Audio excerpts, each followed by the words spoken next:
안녕하세요. DIYCS의 NJ쌤입니다.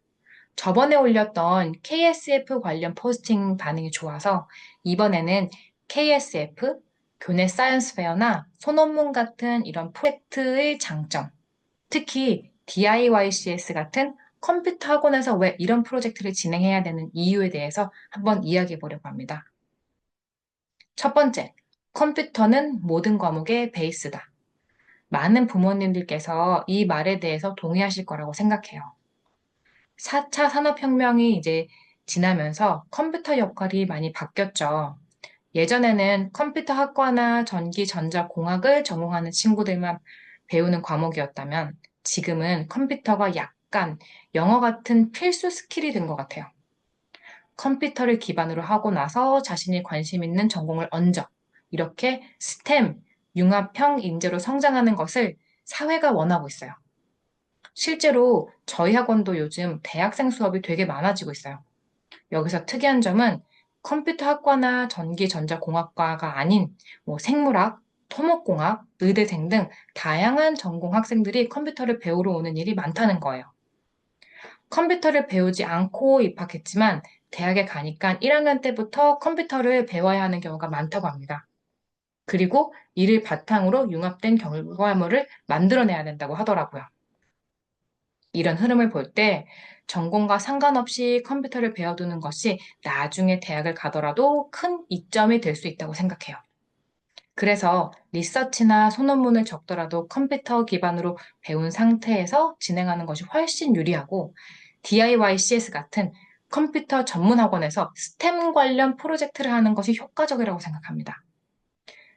저희 학원 선생님들 또한 대부분 복수 전공자로 컴퓨터를 기반으로 하시고 본인 전공을 살려서 계시는 선생님들이 많이 계십니다. 두 번째, 어차피 대학에서 해야 한다면 미리 경험해보자. 프로젝트 수업 만족도가 100%라고 하면 믿으실 수 있으실까요? 이렇게 말하면 안 믿으실 수도 있긴 하지만 거의 100%에 육박할 만큼 실제로 만족도가 굉장히 높습니다. 가장 공통적으로 나오는 의견은 생각보다 할 것도 많고 힘들었지만 이번 기회에 아이들이 많이 배웠다는 거예요. 그리고 모든 프로젝트가 마치고 나면 학생들이 다음번에는 리서치나 소논문을 쓸 때 어떻게 해야 할지 큰 그림이 보인다는 거예요.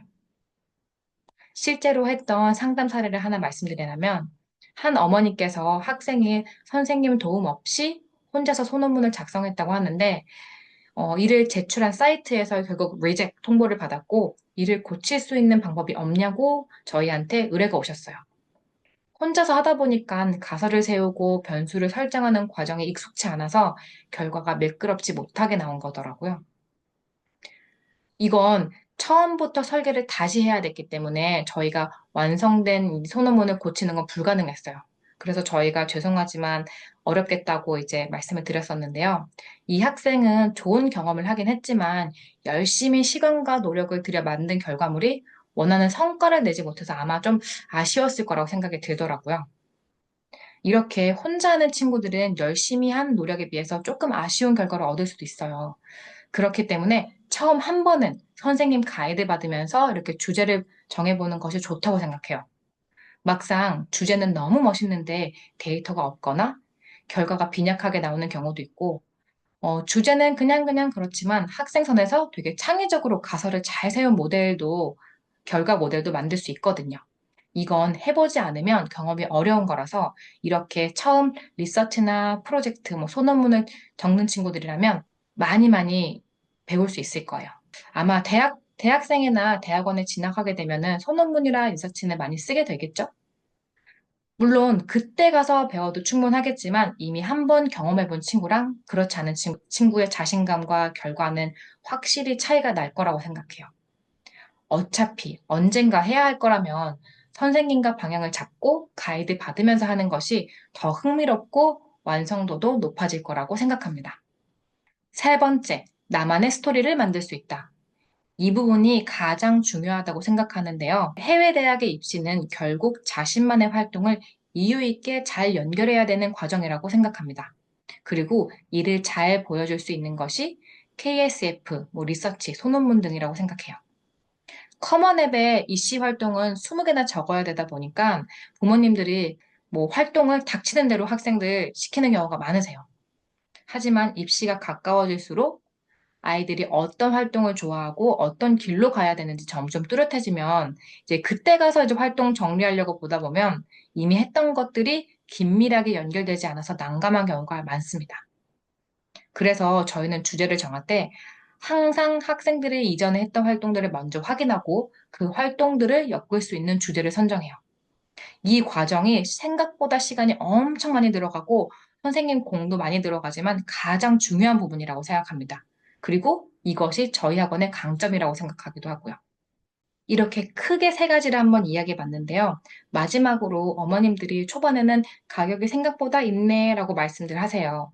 물론 그것도 동의하는 부분이지만 프로젝트 수업을 선택한 친구들을 보면 정말 유명한 탑 보딩스쿨 학생들이나 SAT 만점 학생들처럼 이렇게 뛰어난 학생들이 많습니다. 이 친구들이 왜 이 수업을 선택했는지 한번 생각해 보시면 좋을 것 같아요. 저희 학원 입장에서는 컴퓨터 올림피아드나 뭐 그냥 컴퓨터 수업을 여러 개 만들어서 똑같은 수업을 똑같이 돌리는 게 어쩌면 수익적인 면에서는 더 나을 수도 있어요. 이렇게 프로젝트 수업을 한번 하고 나면 그 주제는 다른 친구한테 쓸 수 없기 때문에 폐기 처분되거든요. 그만큼 저희의 시간과 노력이 정말 정말 많이 들어가는 작업이에요. 가끔은 이렇게 하지 말고 그냥 쉬운 길을 갈까라는 고민도 되는데 한 번씩 이렇게 끝내고 나면 아이들이 크게 성장해 있는 것도 보이고 조금 더 전공에 대해서 길이 뚜렷해지는 것을 저희가 많이 보거든요. 그러다 보니까 놓지 못하고 계속 가져가는 수업이에요. 노력과 시간이 많이 들기 때문에 저희가 항상 명수는 조절해서 받고 있습니다.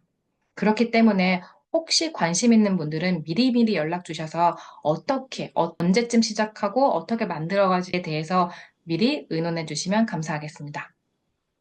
오늘은 이렇게 왜 프로젝트를 해야 되는지에 대해서 이야기해 봤는데요. 많은 친구들에게 도움될 수 있는 수업을 항상 개발할 수 있도록 노력하겠습니다. 감사합니다. DIYCS의 엔젤쌤이었습니다.